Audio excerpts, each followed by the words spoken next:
Also, there we go. And hopefully it'll um, pin the people that we're talking to or talking. But welcome everybody. It's good to see you. I don't see all your faces, but that's okay because it's summer and you should be able to enjoy these experiences with your hair in a messy bun or while you're sitting at the pool or you're driving to vacation or whatever you're doing. We're just happy to be part of your day. I want to start with a huge thank you to Speedo. They are a sponsor for the Women's Advisory Committee. They've been supporting us from the very get-go and allow us to do this important work, which is really focused on attracting, retaining, supporting women on the pool deck. And it's a group that's meant not just for women, but for everybody, whether you're a swim coach, an administrator, um, anybody in between who wants to help our population of coaches look more like the population of athletes. And so thank you to Speedo for allowing us to do a little bit of that. This is the final session of a three-part Ignite series, which has been really well attended and received. So congratulations to the Women's Advisory Committee for this. This is season number 2, and it's been really incredible. As with our previous sessions, we're going to go ahead and record these, and Jamie on our team, who is our master of all things tech, we'll put it up on our YouTube channel, and we will be able to share that with you. So spread the word if somebody couldn't join and wants to, that they'll be able to see this moving forward. And a special thanks to the education subcommittee within the Women's Advisory Group for their hard work and planning on this. Again, as we're closing out season number 2, I'm excited to see how this launches into the next iteration of education for women coaches and really all coaches. And so with that, we have an awesome panel today. Meg French from MIT, Stephanie Juncker from Louisville, and Claire McDaniel from Mainz, who is all here and ready to go. And then it's going to be moderated by Milena Socha at Dartmouth. Thank you for doing this, and we're really excited. So without further ado, Milena, the floor is yours, and thank you to our panelists. Thanks, Sam. Very excited for our final panel of the series today. We've got some great speakers and great topic. We'll be talking about success, what it is, what it isn't, the ways it works in your different roles and program pieces and in your personal life to some degree as well. So we've got speaking with us today, we've got Meg French, she's the head coach at MIT. We've got Claire McDaniel, who's the head coach at Colorado Mines. And then we've got Stephanie Juncker, who's associate at Louisville. So to get things started, we kind of wanted to begin with a little bit more of a fun icebreaker type question. And so if each of you could answer the question, that'd be great. If we were to walk into your office right now, what's one object on your desk or on your wall that represents success to you that might look like junk or go completely unnoticed by somebody else? And whoever wants to dive right into that out of you three, feel free. I'll dive in. We're working swim camps right now, so I've got little kid energy. And I have a drawer over on the side of my desk full of thank you notes from swimmers over the years. So it's not on my desk, it's in my desk. And so if there's ever a day where I'm like, why am I doing this? I dive into the drawer and I'm like, wow, okay, so there's some thank you notes over the years that accumulate, and that's meaningful, I think, and that the kids show gratitude, and that's something I like to teach. Awesome. I can go next. I'm not in my office at the pool right now, but right next to where I sit, there's a bulletin board and there's a picture from sometime in the 2000s that it just says that it has a sign of Springfield and has a sign of MIT. And when I first started, I was going through drawers that was, left with the history of the program from the coaches before me. And since I went to Springfield College and I got my coaching start there, it doesn't look like much if you look at the picture, but to me, it's just a nice reminder of where I started. So that just sits next to me every day. Awesome. Hi, everybody. Stephanie Juncker here at Louisville. I love this question. I've actually been in my office now. I'm starting my 13th year, so there's a lot of stuff. And an office is relative. It's more of a little cubicle, no door. So I'm not in my office right now. I have a really hard time getting rid of things. The notes, as Claire brings up, just people leaving post-it notes. I have a note on my computer that somebody in this call who's been in my office before has left me, and it's still on my computer, a little post-it note. But I think something fun, actually. I don't know if you all remember, but I believe it was the 2016 year. Finding Dory came out that year right around Olympic trials, and USA Swimming sent out the movie poster for Finding Dory to like every club, and we ended up with one in our office, and I have kind of a window to an actual office right behind me. So it's always a talking point, and it's still there, even though Finding Dory was a long time ago. But that's something that's just a little fun and brings a little joy, and all the little kids like to look at Dory. So there's plenty of color and a lot of stuff and just simple things in my office from all the years that I've been here. So Excellent. So now we've got a little flavor of you three. We'll go into sort of defining what success is. And so to that end, how do each of you go about defining success for your program? What does success look like for your program each year? Who's involved in that definition? Is that from AD to head coach, and then who isn't involved in deciding what success means for your program? It's a little heftier question. It's a pretty big question. Mhm. Believe it or not, they did tell the three of us what the questions were, and I was like, okay. So they put us on the hardest panel. No. And fun story, actually, Stephanie and I swam a little bit together when I was in college and she was in club. And it's a pretty cool connection. And then Meg and I are both at like STEM schools. So I feel like this is quite the crew. But anyway, the reason I bring that up is Stephanie and I were both coached by Harvey Humphreys at Georgia, who's a really fun guy and really brought fun. And I think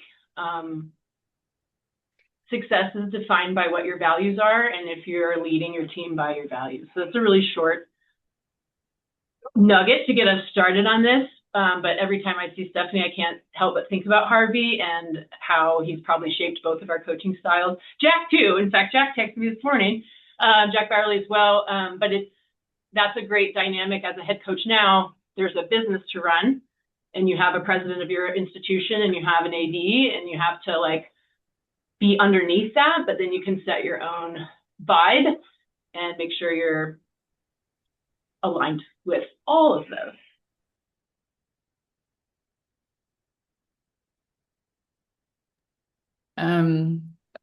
Awesome. Thanks so much, Claire. I'll jump in and just highlight and exercise my athletic director, or my direct report rather, who's the associate AD, had us do at the start of last season. And he was still pretty new. I think he's just finished 3 years. So this was after his first year. I think he's still, figuring out what success means to all of the programs that he works with. And it was kind of the same question, Melina, that you asked of what does success mean to you?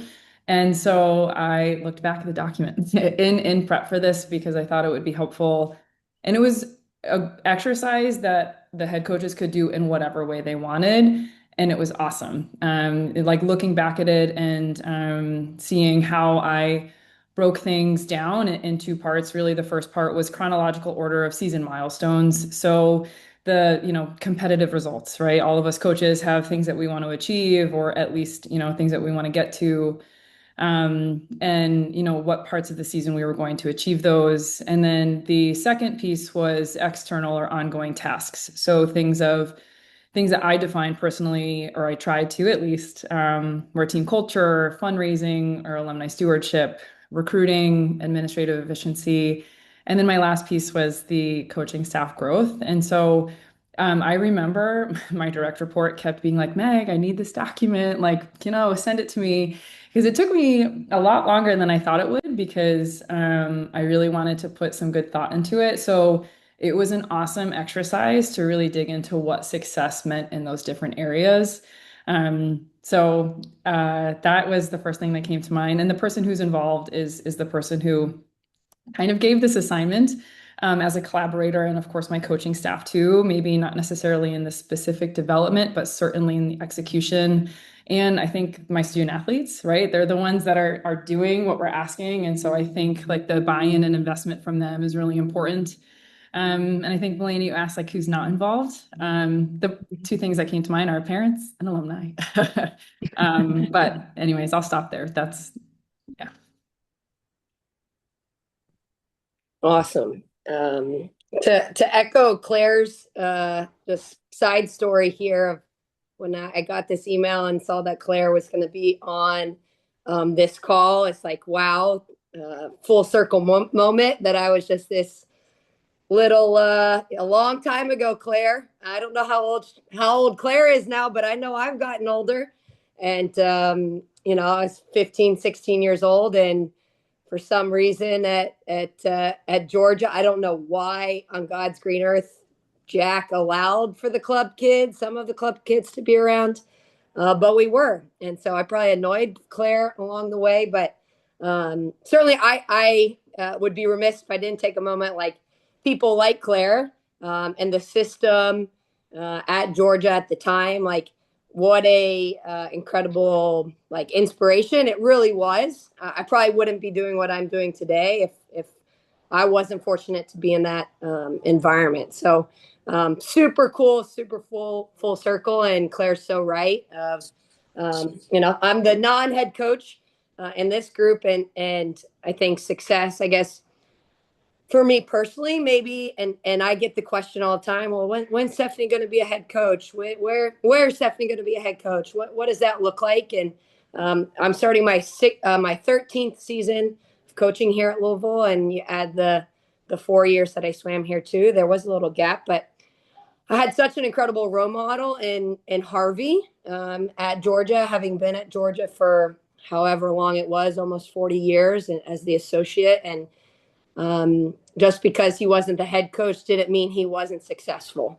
And I think that's been a really unique, perspective that I've had, and knowing the impact that he was able to have in his role. So for those of you that are on the call that aren't head coaches, and again, maybe this is just my personal belief system and how I've done it. It's like, I want to be able to make an impact and be successful just in my role, no matter what, title I might have. So I think success as somebody that's not the head coach maybe looks a little different. I'm not having to have those meetings with our head AD, maybe sometimes our sports supervisor.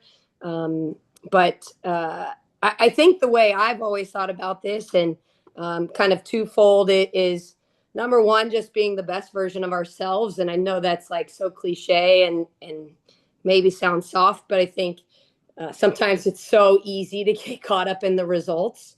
And I've been very fortunate to be at a place like Louisville, where we've had quite a little run here of being inside of the top 10. Our women, probably where a little bit of a bigger of my role has been, but I certainly work with the men too. But 11 of the past 12 NCAAs, we've been inside the top 8. And the year that we weren't, was COVID and had a million things. And even as I say that here, it's like, oh, I have to come up with an excuse. Like, oh my God, if we're not top 8, like, is that a failure? And ultimately, we're just trying to be the best version of ourselves. And I think something we've built to here also is, like, we talk about stakeholders. I think the team goals, we really try to have our team set the goals of what do they want to do. We certainly have a vision overall, but we start our season with a team retreat every year. And we actually leave the team, both genders. We do one gender at a time. And they have to come up with their goals, and then they have to present them and be ready to defend. How are they going to get to where they want to go as a team? And I think that's been something that we've done really well as far as, okay, this is what you all set as an athlete. So somebody that is a stakeholder, I think ultimately those are the people that should be defining whether it's successful or not. It's funny that you said, parents are not, they're never going to be happy enough, really. As an alum of the program, we're just trying to make the alumni happy, but certainly I think trying to make sure the stakeholders, and that's our small circle of people that are in this building, that ultimately they're the ones that define success. That's a fabulous segue into our next question here, which is, there's so many different stakeholders that we all have in our programs. Kind of the way you can think about it too is, depending on your role, you report to a multitude of different bosses at any given time, which could be the athletic director, your head coach, it could be the student athletes to some degree, as the primary stakeholders, right?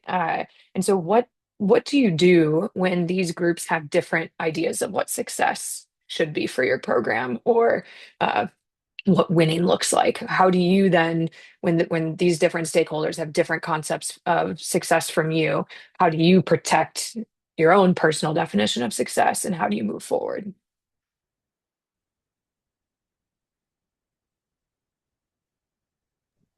I can try to flip the order here. I think, yeah, definitely probably a little bit different perspective for me than Meg and Claire, just as an associate head coach and not being the ultimate head coach.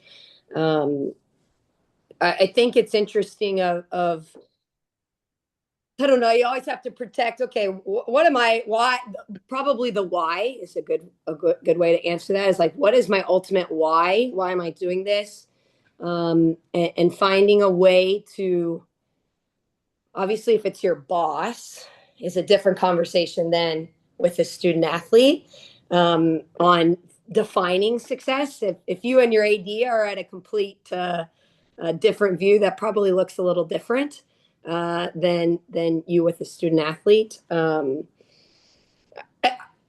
me, this whole thing comes down to relationships. And so being able to have those open lines of communication with those people for them to know, I think it's really important for us as coaches to hear people, hear their perspective, to create an understanding, and then be able to articulate what ultimately our goal, particularly for a student athlete, your vision, what you see. And most of the time we see more potential in each one of our student athletes than they see in themselves. And so trying to kind of implore that. Claire and Meg probably have a better answer for if they have a different definition of success. I'm fortunate I've worked for the same person for a long time, so we tend to operate on the same page. But if an AD has a different idea, I don't know. I don't know if I have a good answer for that one. So maybe Meg and Claire can share some wisdom.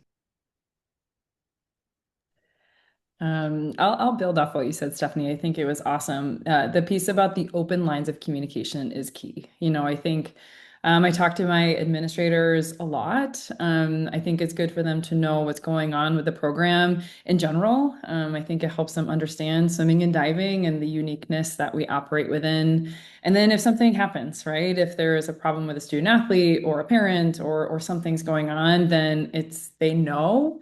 And I feel like if there's maybe some disagreement about what success is looking like, I always try to remind myself that everything's a process, sort of this practice what we preach type thing. We ask our swimmers and divers to stick with the process. And, if it's September, we're not jumping ahead to the results in March. We have to do the work and show up. That, brings us to the success at the end of the year. So I try to stay grounded in that process-oriented mindset, and keep those open lines of communication so that if, we get mid-season and the results aren't quite there, then, there's just good background on like what's happening beneath the surface, because all of us know there's so much to the story of each season. And so keeping those open lines of communication and I tell myself this, and it's not always easy to stay present and in the moment and in that process-oriented mindset, but I think it's really important. Thanks, Stephanie, for going to reverse order. I got to do some thinking. I don't have an experience with not being aligned with those above me. My AD and president here give very broad, like the president's like, provide a signature student experience. Okay, I can do that. AD is like, compete for championships. And if the athletes would choose to do it all over again, great. And so those are broad enough for that to be underneath what my values are. And Alicia Franklin from the University of Denver, I've gotten to work with her in the past. She's awesome.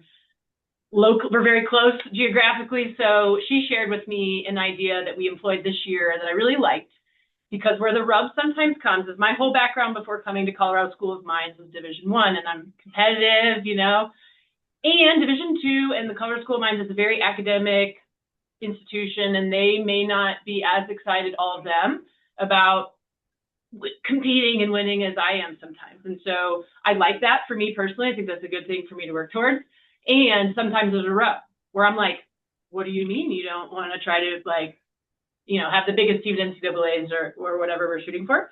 And so what Alicia recommended is, and she does this as well, at the beginning of the week, she asks the team, women and men, what their team goals are. What are your goals for the week? What will make a successful week for you? And she listens to that, and then she's like, I'm going to coach to that. And when I did that with our team this year, they loved it. For each meet, what are your goals as a team for the meet coming up? And we always talk about process goals, right? Like, is it that everybody's going to do their kick counts, or everybody's going to not breathe into the wall, or everybody's going to make sure we have some people cheering for each other?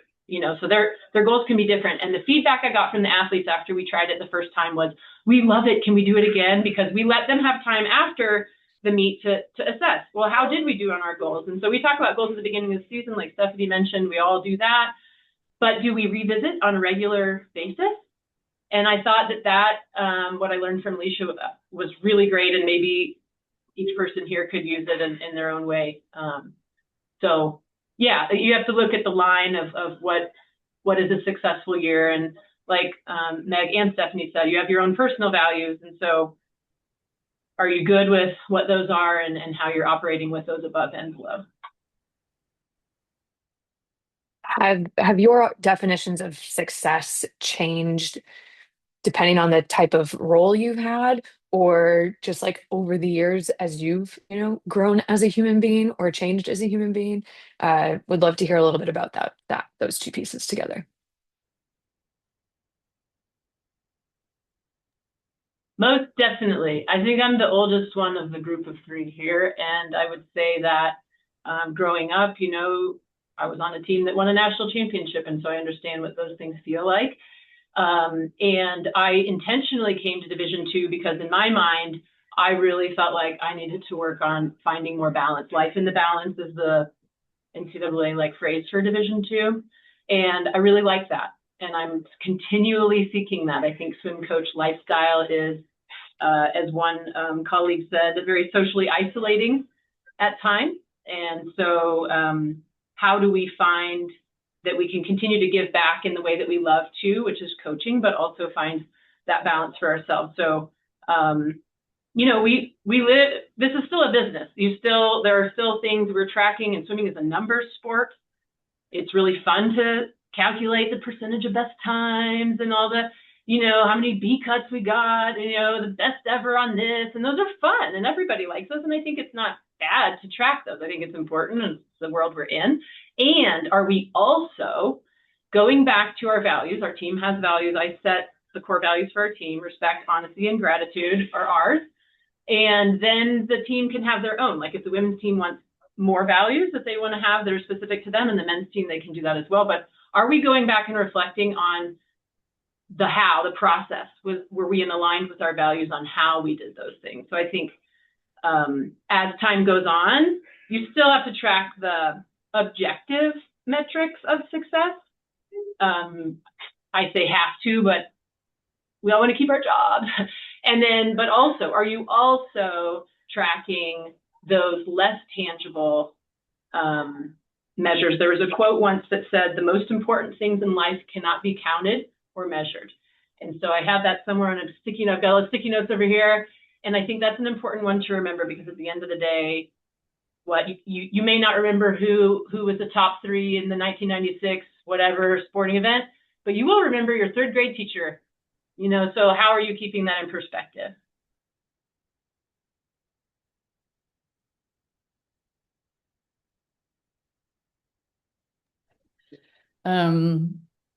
Yes, the short answer to your question, Melina, is yes.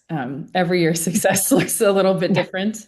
And in my various roles since I started coaching, I think I've always just tried to get the most out of every position, whether like whatever position I was in or I'm in at the time, I just try to learn as much as I can and try to say yes to everything. And yes, as life changes and evolves, success just changes with it, I think, and I try to challenge myself to really understand what success means in any given year. For example, this year I wasn't on deck in the fall semester because I took the remainder of my maternity leave. And then I came back in January, and it was all of us know, like coming back in January. I mean, there's no like easy time to come back, but it was like 0 to a million. And so I had to practice lots of patience and grace with myself because it was just different and something I wasn't used to. But I feel like I don't know how many years I've been coaching total, for a long time, right? And every year is so different. So I think I try to redefine what that means every year. And I think that's part of the beauty of our sport, right? It keeps us on our toes. No year is the same. Every day is changing. We're constantly putting out little fires. And I think we just have to be adaptable. I think I don't know. The way I kind of view this question, part of me wants to say yes, and part of me wants to say no all at the same time. And I think, and maybe it's just been, and again, I haven't sat in the seat that the other two have sat in as head coaches, but I think no matter what title I've had, I was somewhere else, not just Louisville.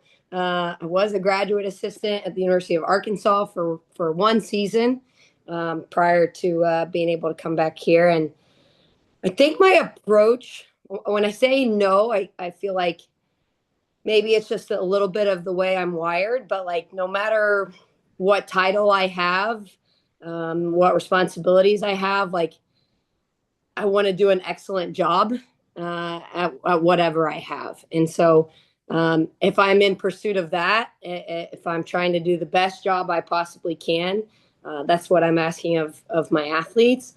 The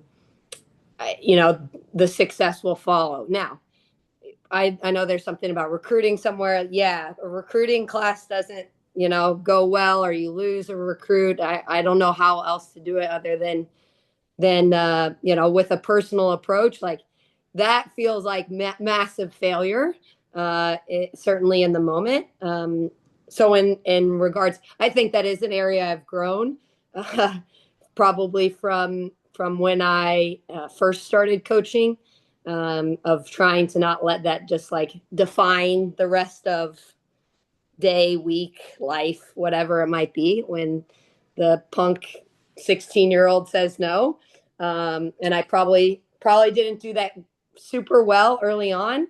Probably still moments that I don't do that well, but certainly growing. And I think that on the yes side of the spectrum, there just has to be a constant evolution in what does success mean? What does my role look like? That's changed, whether it's been with a title or not. But I think just to answer slightly differently, I couldn't agree more with what Claire and Meg said, but at the same time, and how I'm wired is like, I just want to do everything, with excellence, with doing my best. And whether, for those of you maybe that are a little bit younger in the group, I know I recognize some names and don't recognize others.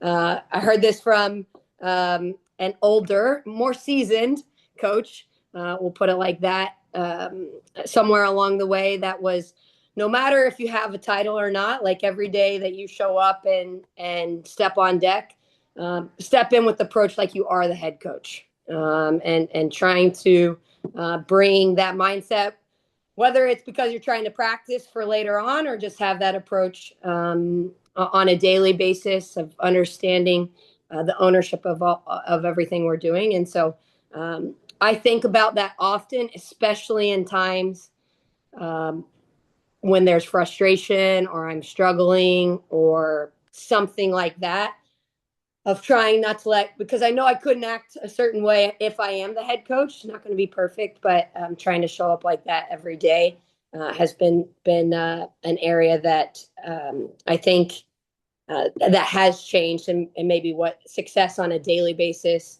of how I do in my job kind of shows up. And I wanted to also share an example of like when we're just defining success, and I guess maybe growth personally too. We have experienced in my time here a lot of firsts, winning things, the team progressing. Well, we also experienced our first on the women's side, our first relay DQ since I've been coaching here at NCAs.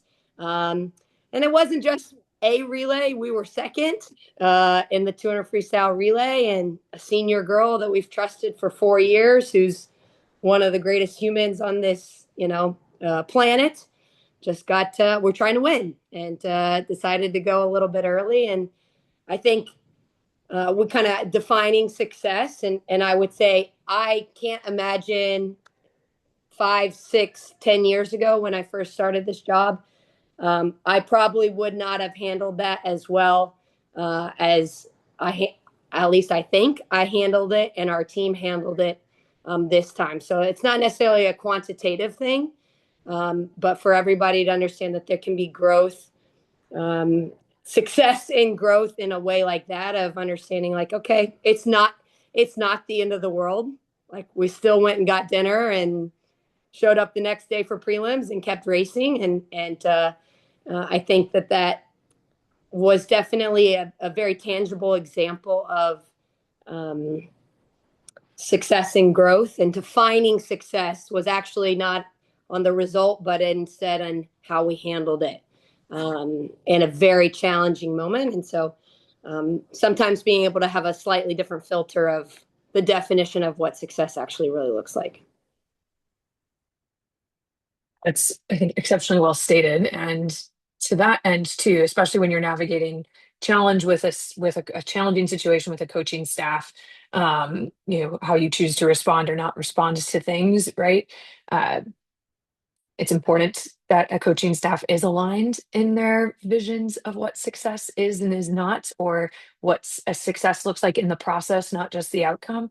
How have you all approached when your coaching staff is in the opposite, is not aligned in either what a successful outcome looks like, or what a successful process is, whether or not that's in a recruiting space or in how, what's happening at a competition or any of the spaces in between? Or have you all been really lucky and your coaching staffs are all just like this all the time?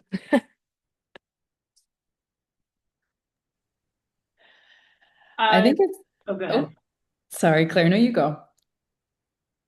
Okay, I'll say that I think it's good for disagreements to happen, because then it makes you really think. It makes me question how I'm thinking, right? And I think it's good to talk through it. I think it's good for people to have different opinions. I think it's good for people to have different motivations. I think, and then it allows the coaching staff to all get on the same page, because ultimately I think that's really important. And so I think if that happens, if, like Melina, you said, in recruiting or in practice writing or in season planning, whatever it is, I think we just try to dig in and figure out how we can get back on the same page, because it's really important to the team, for us to speak the same language, for us to share the same philosophies.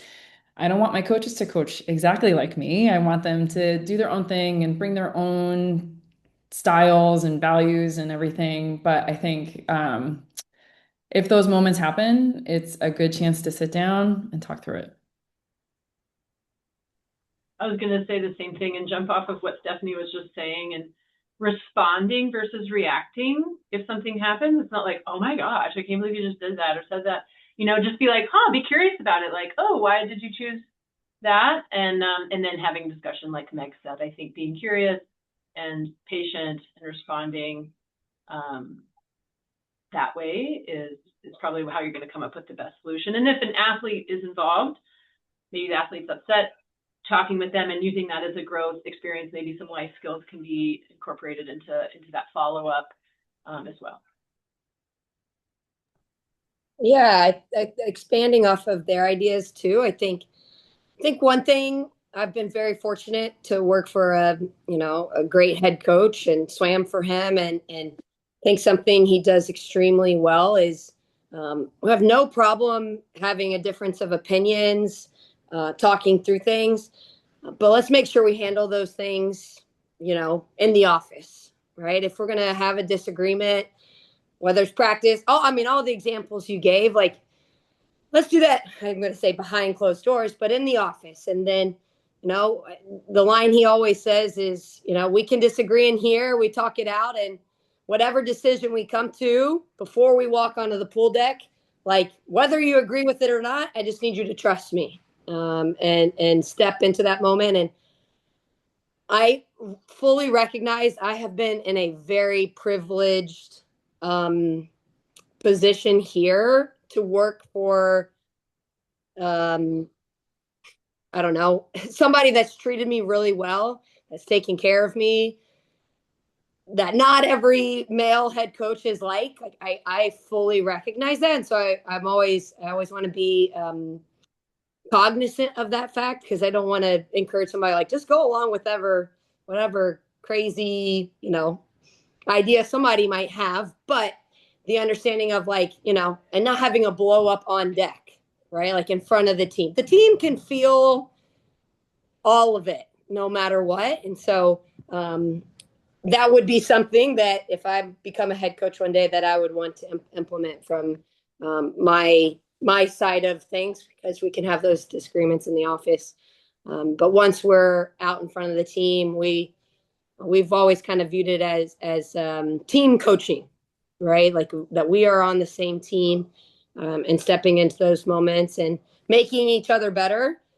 But at the end of the day, we all have, the same, I guess I have it on my shirt somewhere, same name written across our chest, and just making sure that we're stepping into that as a unit together.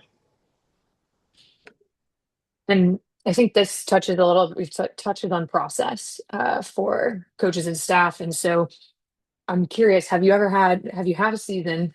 I know various coaches in this Zoom certainly can say yes. Have you had a season where you felt like where you had a massive win in terms of an outcome, but you felt like the process piece was feels like failure, or didn't feel aligned to your staff's definition of success or your values? And so then if that has happened to you, how do you handle some of that cognitive dissonance of having success in the wrong way, or maybe feeling like there was a massive success over here paired with this massive failure, and that tension that can create? How do you navigate those types of things when we're conceptualizing success?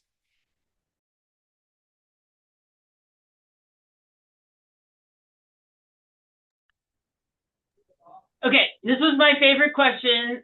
I was waiting for the others to go, but I'll go. That was on the list because there's a lot of different renditions of this.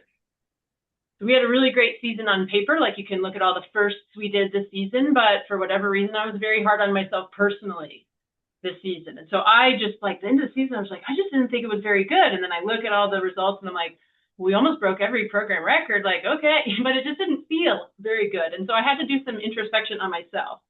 And it was really just my vibe that I had for myself was changing how I was looking at what was happening. So I think that's something to keep in mind. I think women typically want to be like perfect everything, right? Like, oh, let's, and then when we're not, it's like, ah. And so maybe that's a broad stroke and not true for everybody, but I see it in the athletes, especially here at Mines. They're all valedictorians from their high school. And so they're quite hard on themselves. And so how are we modeling that balance for them as well? So that's one thing to look at. And then I have a whole like tangential idea. I'm going to try to be succinct with this, but we've actually, if anybody knows the author, I have so many book recommendations that are related to this, but there's an author, Joshua Medcalf, Medcalf, and he's written a number of books, and I've read all of them recently, voraciously, but one of them is called Burn Your Goals. And this was recommended by our head softball coach. She was a softball player in the Olympics. She's really cool to share ideas with. And I was like, burn your goals? Goals is everything. Well, we've gone away from even talking about goals, and we use mission and commitment.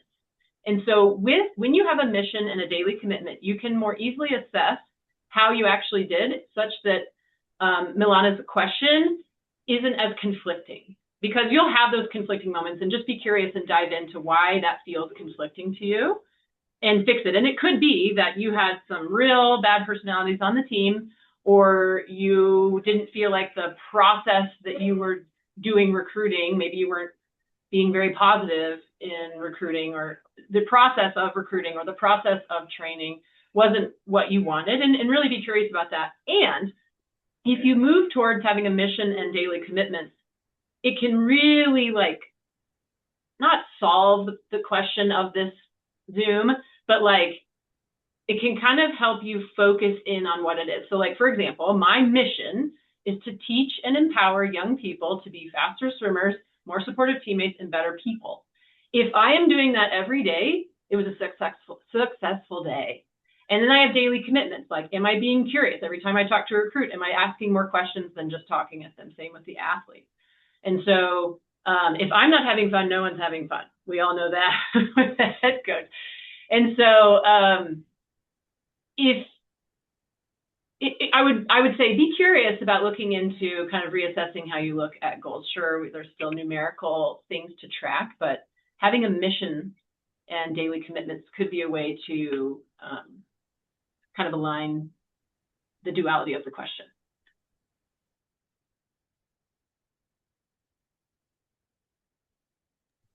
Claire, that's awesome. Thanks for recommending that. I'm not sure I have much more to add. Again, the short answer to your question is yes, of course. Every year, every single season, we can have a massive success on one side, and I feel like at the end of last year, our women won the championship for the first time ever, and it was so exciting. And our men's team, there were some things happening from a team culture perspective, and that took more of the focus.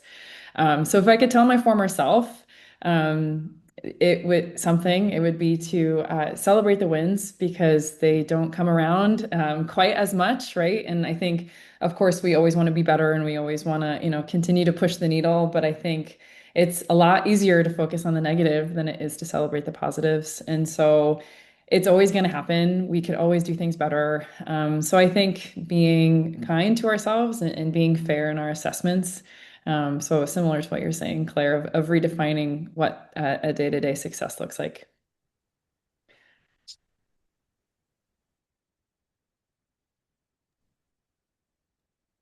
I think those two have that question covered. Perfect. Yeah, you guys crushed it. I dropped some book recommendations in the chat. Thank you.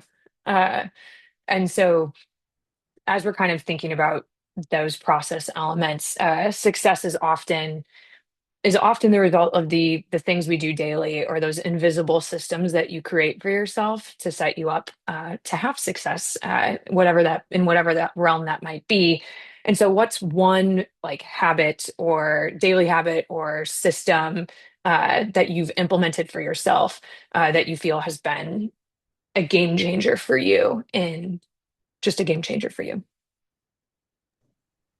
I'll go kind of out of the coaching perspective, and something we talk about with the team often is just this world of social media and trying to not get caught up in, the craziness of it all. I can't say I've like deleted it from my phone or anything like that, but the thing I don't know how long ago I started doing this. It's like I'm not getting on any social media until after morning practice. I can't say I do a great job before bed or things like that, but at least it's, trying to protect my peace, because why do I need to see something at 5 o'clock in the morning? That is not going to change how, I am until 7:30. So um, uh, I do a pretty good job of it. And if I catch myself, so it's like check the weather or turn my alarm off, check the weather, and then get ready and go to practice. And I think then I'm not worried about being on my phone. I think that's something, not to pat myself on the back, but I try to do a really good job of not being on my phone during a practice, and probably not having checked Instagram or what was going on prior to practice starting probably has helped. So that's just a habit. I don't know that I have a lot more specific things. That's just the example that popped into my mind.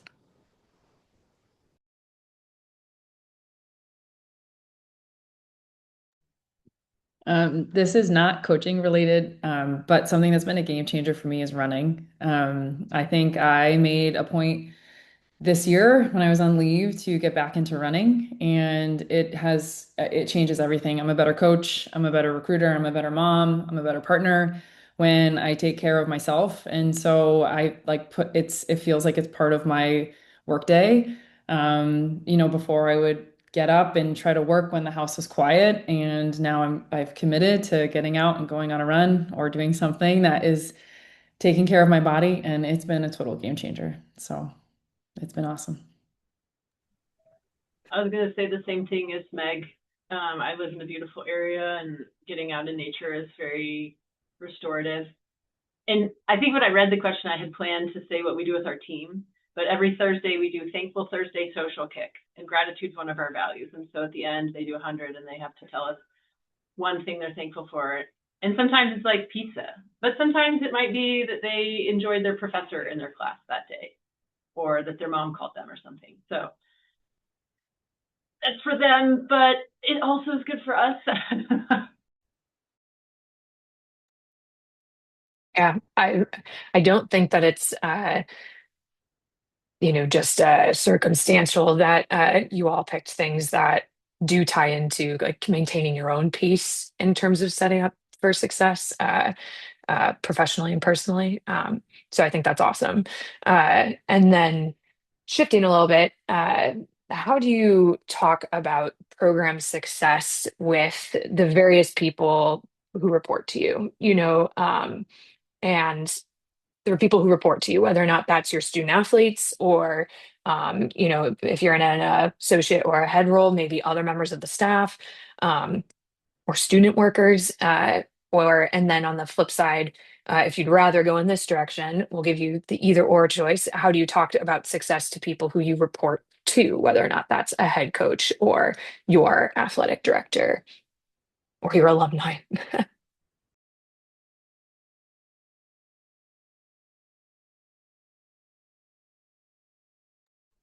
Okay. Above, I always give a mixture. The stats of like, we got the program records going, but also we did a faculty appreciation luncheon, and the kids got to thank their professors, right? What are those other things that we're doing that add value to campus that isn't just like the performance? So I like to make sure they know that we're doing a variety of things. And that also falls under the guidance that they've given us as a signature student experience. And then for the student athletes, it kind of goes back to what I said before about the mission. So what was their mission? And always about the process goals. So it's not about what time they went. If they went a best time, but they didn't do the kick count we've been training all year, what?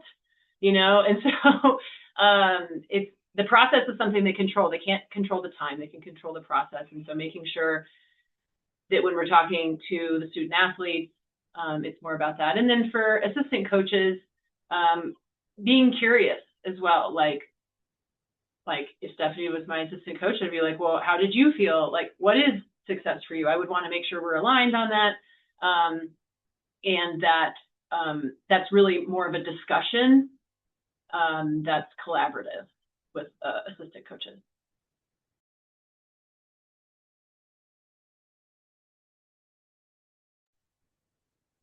Um,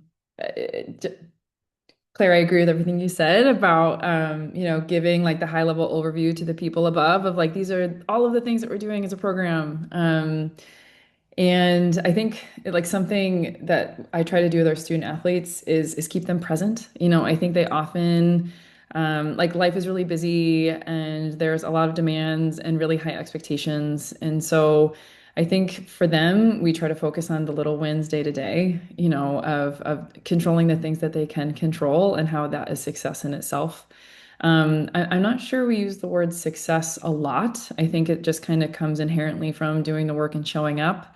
But I think really helping them stay present, or I guess be present first and then stay present, in a world, like Stephanie, you were saying about social media, and there's so many things going on all the time. And, a lot of our kids are very career focused. And so they're thinking short-term, long-term goals of, many years out. And, some daily reminders that this experience doesn't last forever, that these 4 or so years are, this is it. And so, yeah, reminding them of the small, what may seem small, but they're meaningful wins every day is something that we try to focus on. I think for me, again, kind of being in a slightly different role than Claire and Meg, the beauty of being in one place for a long time is the ability to develop and foster relationships. I think with our support staff, and it might sound cheesy, but I feel like the way I operate, I want everybody that touches our program, that is here to help our student athletes. Ultimately, like, it's really basic, but I believe that's what helps us be successful, is like, I just want them to care. It's like a simple way. And I did spend it 1 year outside of the swimming world. I moved to California. I'd never even been in California. I was working as a communications intern in Fresno, California. It was an interesting experience. Call it a good growing up experience right out of college. And I worked with a couple teams, and what I really missed in that endeavor was really feeling like I was a part of something. Like I was really making a difference. I was writing little articles, but I wasn't invested in. And when I got back into this, on this side of the team, if you will, I think it's always a filter that I've had of making sure the people that touch our program feel valued and feel part of it. Because I think the more they feel part of it, the more invested they are. And you don't have to, brag on yourself, have to like present success, because they're part of it. Like, they're in it, and making sure that they, I guess the people I report to, or if our, social media, young kid, because we get a new person, it feels like every year, like, hey, come on the road with us, like, feel like you are making a difference. And so maybe that's just a different way, as not the head coach, to be thinking about like how in my role as a assistant, I saw the same thing to me. In my role, that I'm getting people invested in yeah, just in our kids. I don't know, it sounds so silly, but I just want them to care. I know we're just like, we have a saying around here is like, we know we're not the steak on the plate of athletics, right? We're the little parsley that's going to make the steak look really good and the mashed potatoes look really good. But like, I want to be damn good parsley, and I want you to feel like you're part of being really good parsley, right? And so to me, that allows, when people are invested, and I think that really does come from my experience as this intern, that I was just like, I was just hanging out. Like, all I wanted was like a t-shirt. No, I just wanted to feel part of it, more part of it, if you will. And maybe not everybody does. And that's why I'm in coaching, because I want to be part of the team, and why I'm still doing it. But I think we've created a lot of value here on our campus. And Sam is sitting here. I know the conversations, that we're dealing with in college athletics right now of not only saving swimming, but making sure we're taking care of swimming on each one of our campuses, is like, yeah, I want the people in the business office to know us. I want the people in equipment to be like, yeah, Stephanie's really easy to work with, because the alternative is not good and it doesn't help us get to where we want to go. And so, um, it's not totally answering your question, but I think that helps in like not having to, I don't know, profess. And those people are willing to spread the love within the departments they work with within the athletic department too, right? Like, damn, swimming's doing a hell of a job, right? And so I think that's a different maybe lens, and I'm not sure how everybody views that, but I would certainly encourage anybody, and I think you do not have to be the head coach.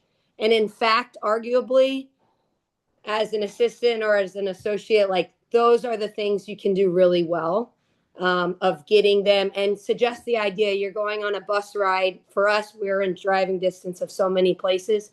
We're taking a day trip to Bloomington. That's an hour and 45 minutes up the road. Like, does our director of student leadership, does she want to come with us?